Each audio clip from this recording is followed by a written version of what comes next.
Tiempo de Cuatro Esquinas, otro miércoles más que estamos acompañándoles en un día en el que si deciden quedarse con nosotros, háganlo por favor. Vamos a tener en cuestión de unos minutos en nuestro plató Juan Piedra. Él es pediatra de la Consejería de Salud, trabaja en el Hospital Comarcal de Antequera y hace muy poquito tiempo salvó de tener consecuencias fatales para una niña de apenas 9 años de nuestra comarca, un problema, una enfermedad rara conocida como el síndrome del torniquete. Solamente ha habido 2 pacientes a nivel nacional que han recibido un diagnóstico semejante. Uno de ellos tuvo lugar, por desgracia, en nuestra comarca, pero fue diagnosticado a tiempo, con lo cual pues no ha tenido consecuencias, se ha recuperado de forma rápida. Nos lo contará en breve el propio doctor, que también nos dará consejos para los padres primerizos. Porque inicialmente estos niños muchas veces se les confunden como un intertrigo cervical. Y entonces pues se le ponen cremas encaminadas a una infección micótica, es decir, por hongos o bacterianas, y sin embargo lo que tienen es un síndrome del torniquete cervical que puede llevar a la muerte, como en el caso, que es un único caso publicado a nivel mundial. En un día en el que disfrutaremos de otro de los instantes que nos deja la noche flamenca que este año se ha desarrollado en el patio del Ayuntamiento con la actuación de Manuel Cástulo. Que la agüita vuelva a su cauce,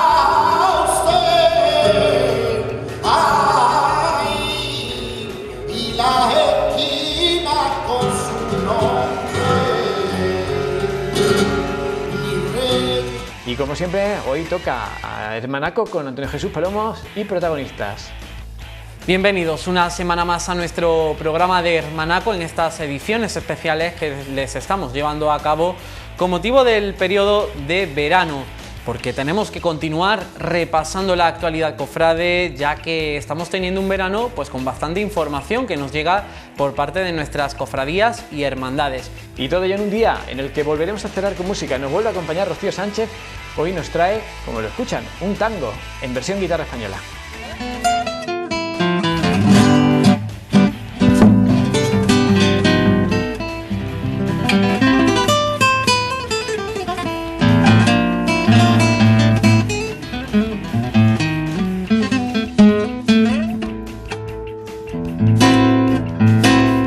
Comenzamos ya así con las 4 esquinas de hoy. Bienvenidos.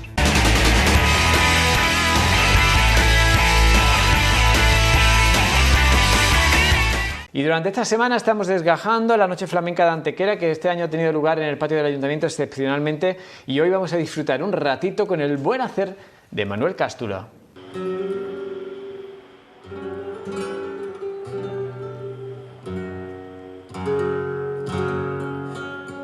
Buenas noches.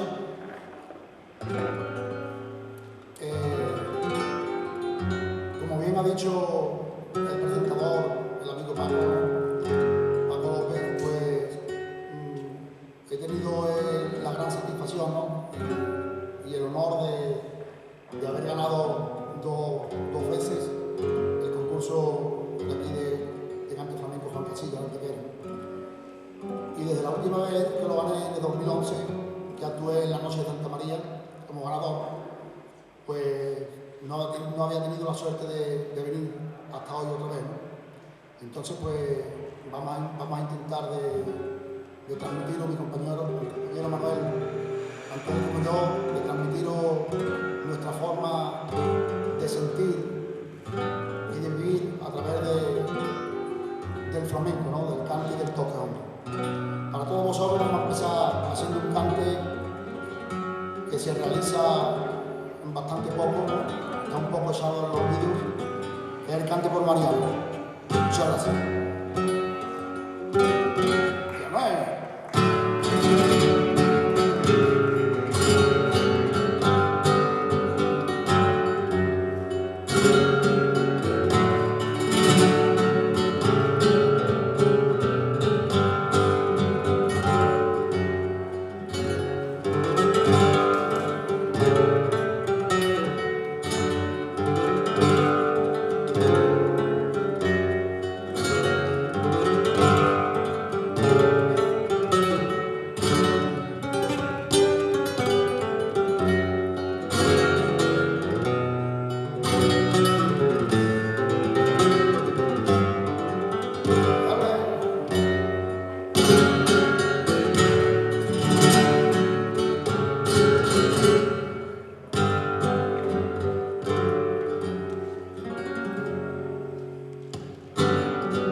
Cuando llega el momento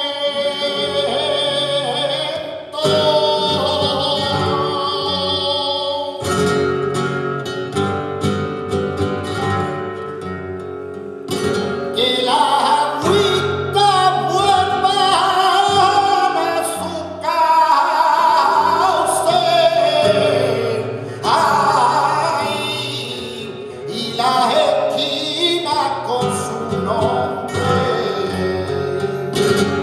ni reyes, ni roques, ni santos, ni frailes, a nadie nada.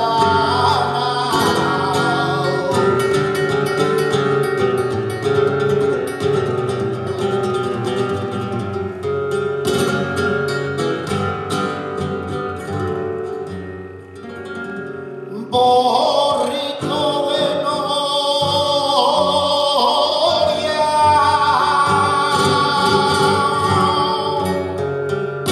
vuelta y más vuelta, este borriquito ciego, ay, pero no vean la orilla. Mare de mi alma de río revuelto y a la vida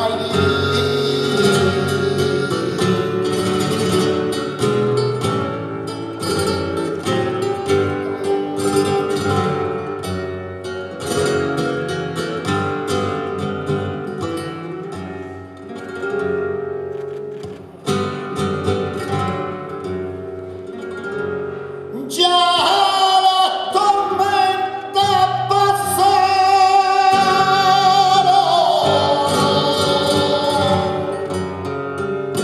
las torrenteras están como laguna serena, laguna, y sigue pescando.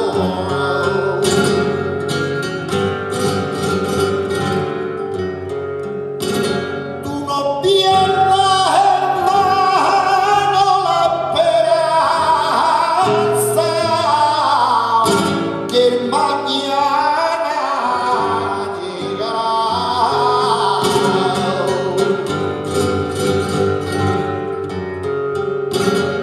Que donde hubo candela,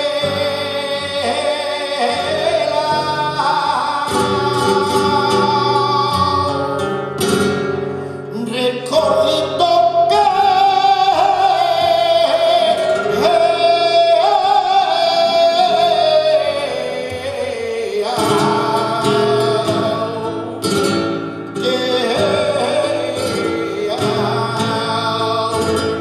y hubo salado y alza la vela y arriba limón, matita de romero verde, ay huele, ay huele, que huele.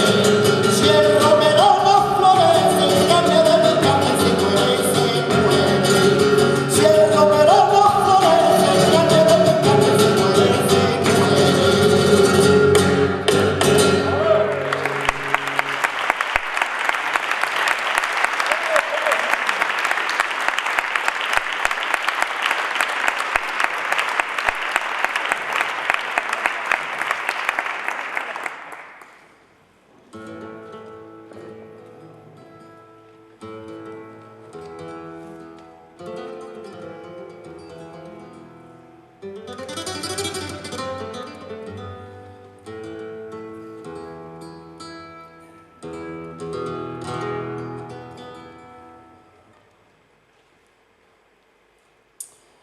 Muchas gracias.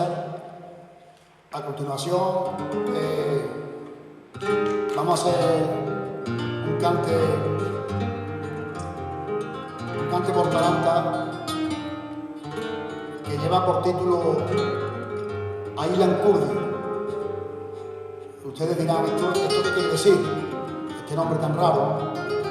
Pues Aylan Kurdi es el niño que apareció hace 4 o 5 años muerto en las playas batalla de Siria,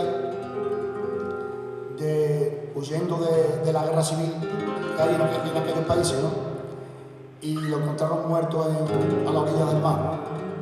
Habían naufragado en una patera, como tantas personas mueren huyendo del desastre y de las guerras que hay en esa zona. Y entonces con este cante y este tema nosotros queremos hacer una denuncia a esta situación que se vive en estos países y que otros países los países más poderosos, pues no hacen ningún caso, ¿no?, de ellos, porque como ahí no hay intereses por medio, pues no. Y esto es una denuncia que nosotros hacemos con este tema, que está incluido en nuestro último trabajo discográfico, que podréis adquirirlo, el que lo crea conveniente, cuando hagamos nuestra actuación, nos pondremos allí en la mesita de entrada, a servir los que compren. Para todos vosotros, cante por talento. ¡Bonito!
Enterrados en el mar,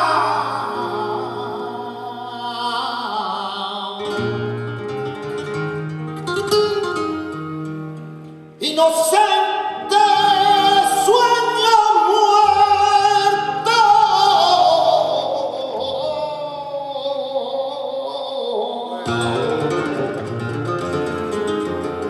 enterradito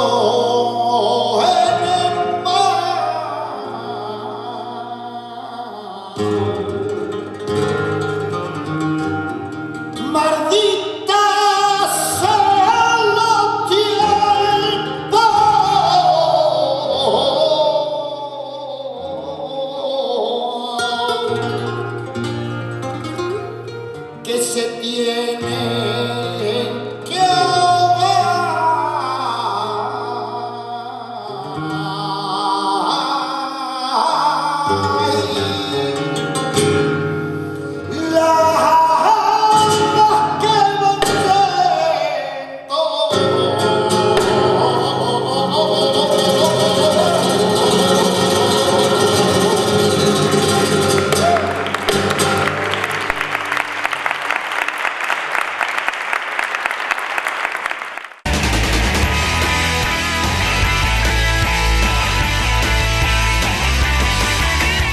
En los tiempos que corren, sin duda, hablar de sanitarios es hablar de personas que que ponen en riesgo su vida en el día a día, y es algo que se ha puesto más en valor, si cabe, pues a raíz de la pandemia que se está viviendo.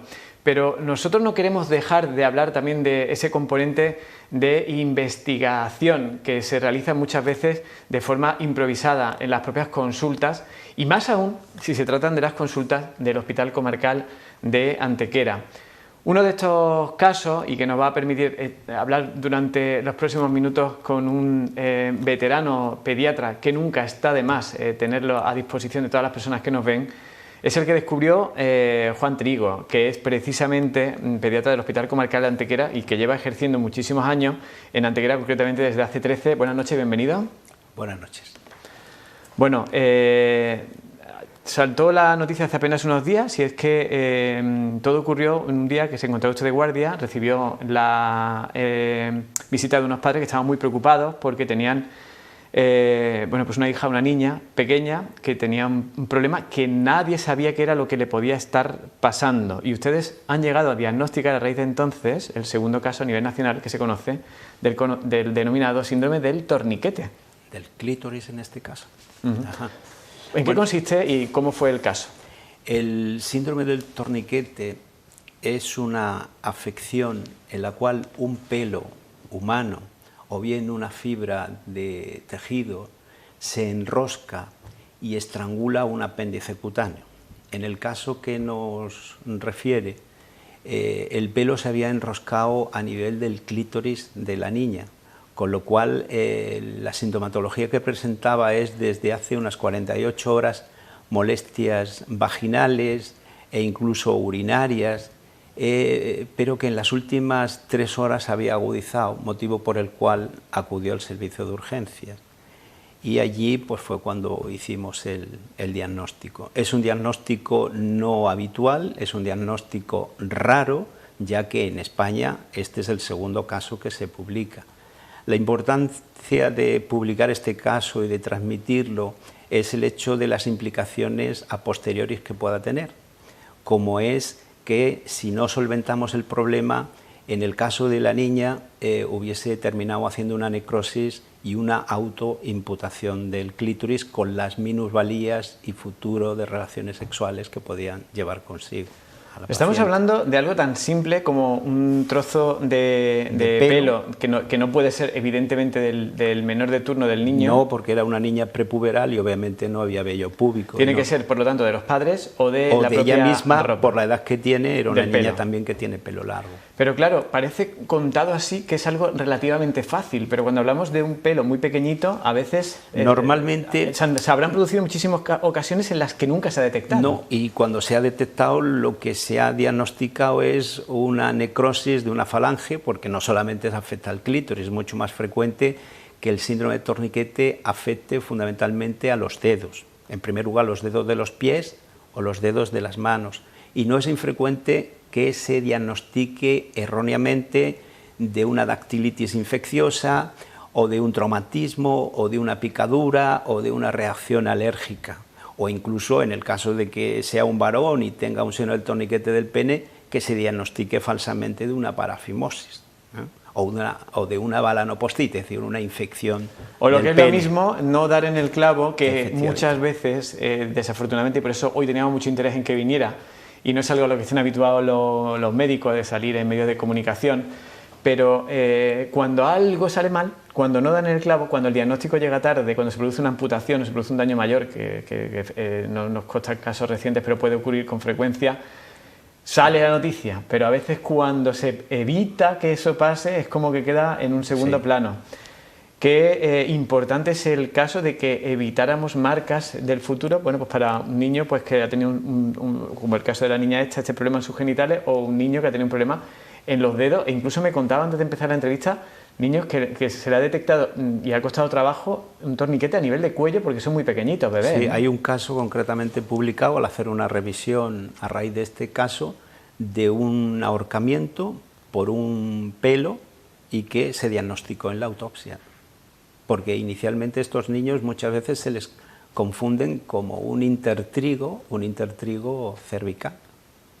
Y entonces pues se le ponen cremas encaminadas a una infección micótica, es decir, por hongos o bacterianas, y sin embargo lo que tienen es un síndrome del torniquete cervical que puede llevar a la muerte, como en el caso, que es un único caso publicado a nivel mundial, pero con resultado de muerte. Bueno, pues esta noche hablando con un doctor que evitó que ese caso de esta pequeña vecina de la comarca de Antequera llegara a peores, que es pediatra que trabaja en la sanidad pública, que esa es otra, ¿no?, que muchas veces se denota.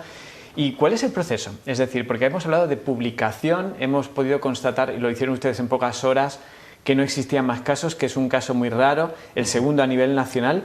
¿Eso cómo se sabe y cuál es el proceso una vez que se produce una diagnosia, un diagnóstico de este tipo? Una vez que yo pues comenté el caso con mis compañeros, al día siguiente fue la doctora Olga Díaz, que es la que tendría que estar hoy aquí hablando y no yo. Que se ha ocupado de la investigación del caso que usted diagnosticó. Que es la que se ha encargado de hacer una revisión a nivel mundial de todos los casos de síndrome de torniquete, y realmente ella es la que incluso envió el formato para que fuese publicado en una revista prestigiosa americana de impacto, como es la revista de ginecología de la adolescencia, que eso en Estados Unidos es una revista importante.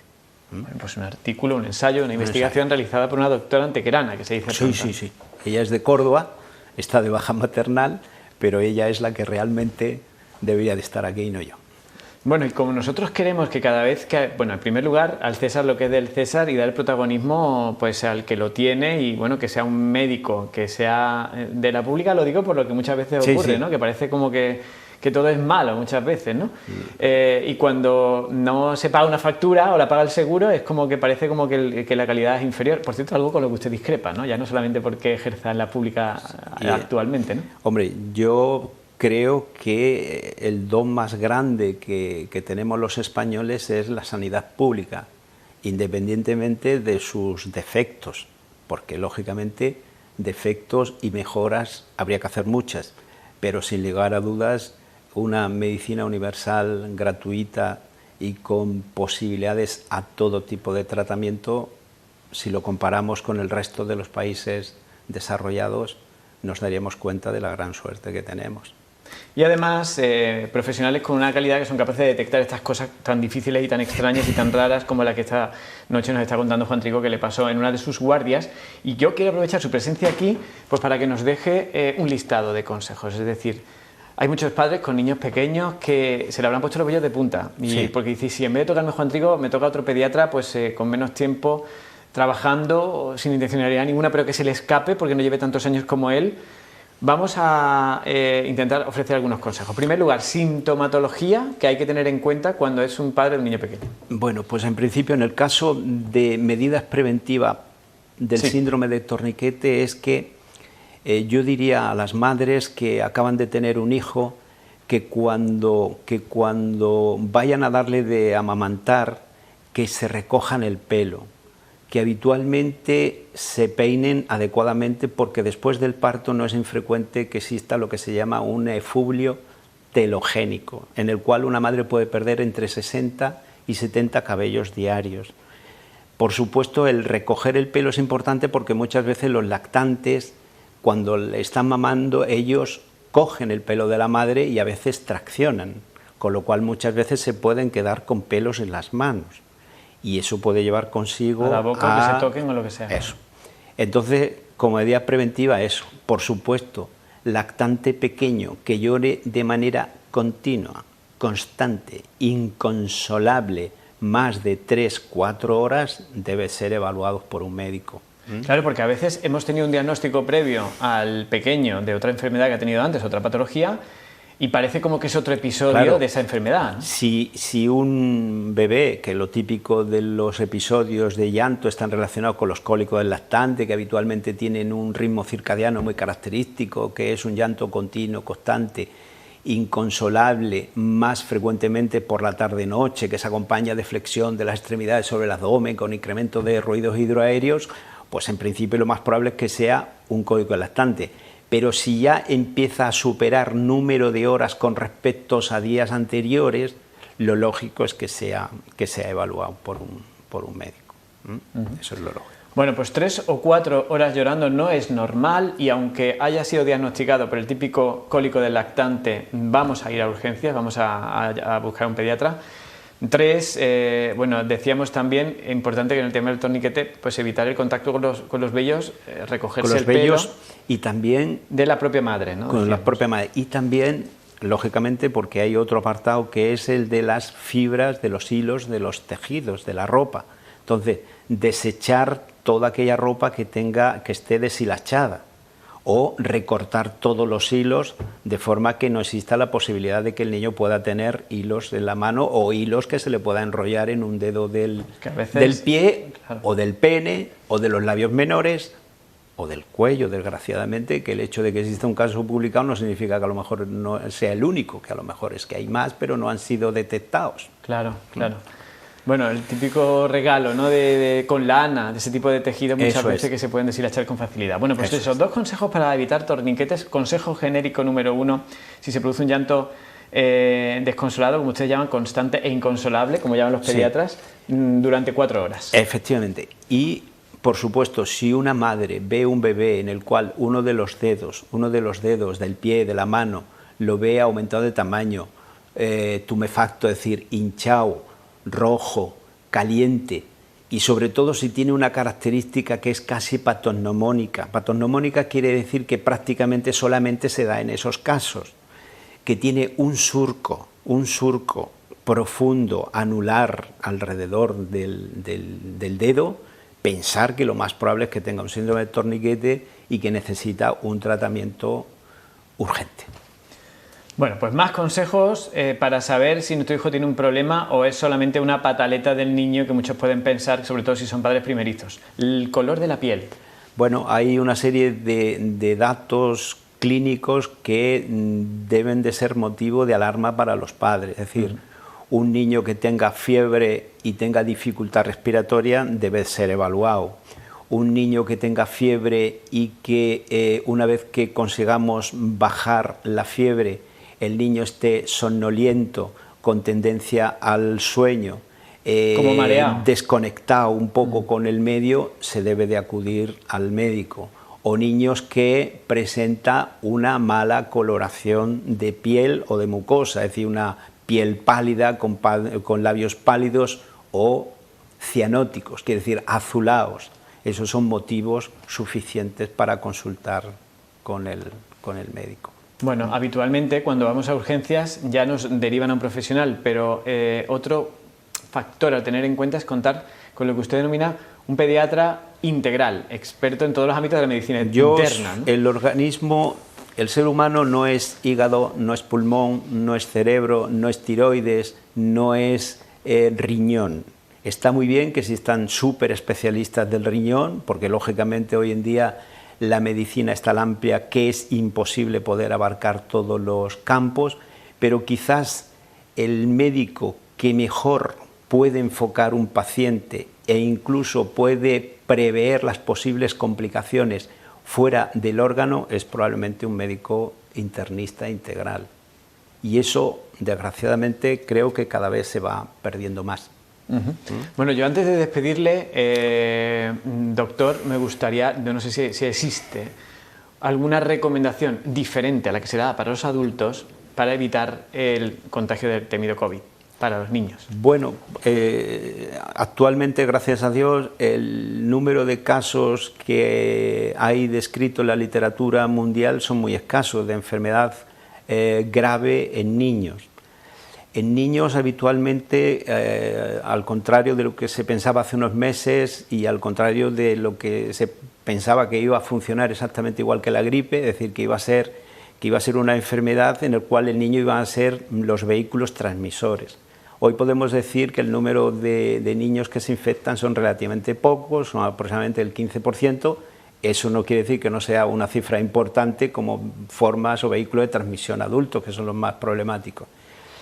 Las formas graves en los niños por COVID, que en España creo que hay publicado unos 7 o 8 casos, es que a veces dan lugar a una clínica totalmente diferente a la del adulto.